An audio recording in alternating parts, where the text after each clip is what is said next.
la déstabilisation d'un certain nombre de pays et sur les gens qui, en Afrique, ce que j'ai appelé, avec une comparaison que j'ai prise chez Lénine, la fameuse bourgeoisie comprador, j'ai appelé ça l'opposition comprador. Qu'est-ce que c'était les compradors?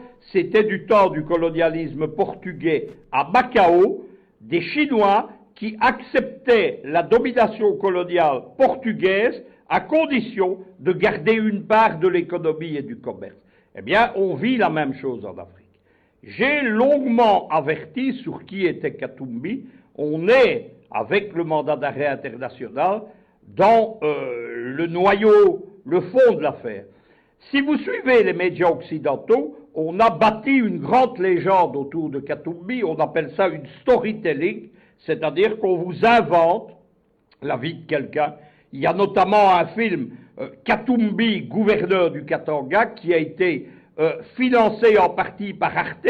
Arte, ce sont les gouvernements de Paris et de Berlin, c'est de l'argent public, et on nous expliquait que Katumbi était un honnête homme, que c'était quasiment le seul politicien congolais honnête, alors que c'est un affairiste qui a livré le Katanga aux multinationales.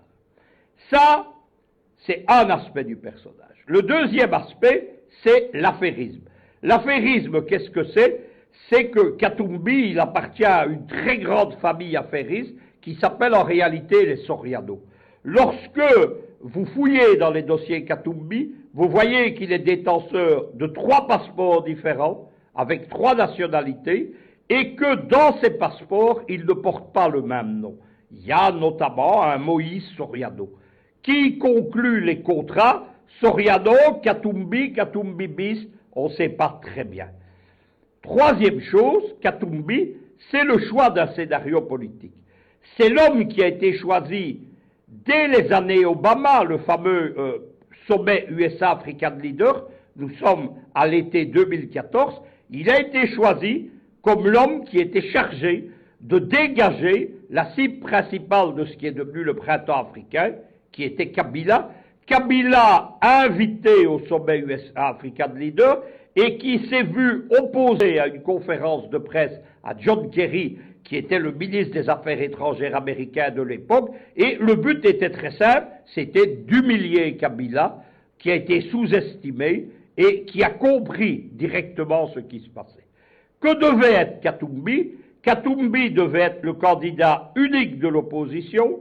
On a, mais les Américains ont l'habitude de le faire, surestimé sa popularité, et on lui a bâti les moyens de ses ambitions politiques. C'est-à-dire qu'il a été pris en main par des réseaux américains, de l'administration Obama, de ce qu'on appelle les vitrines légales de la CIA, de George Soros, ce sont toujours les mêmes gens, et de l'OTAN. Il y a une fondation qui est l'Atlantic Foundation aux États-Unis, c'est la principale fondation de l'OTAN aux USA, c'est elle qui a parrainé Katumbi. Katumbi, qu'est-ce qu'on a fait? On lui a créé tout d'abord une ONG puissante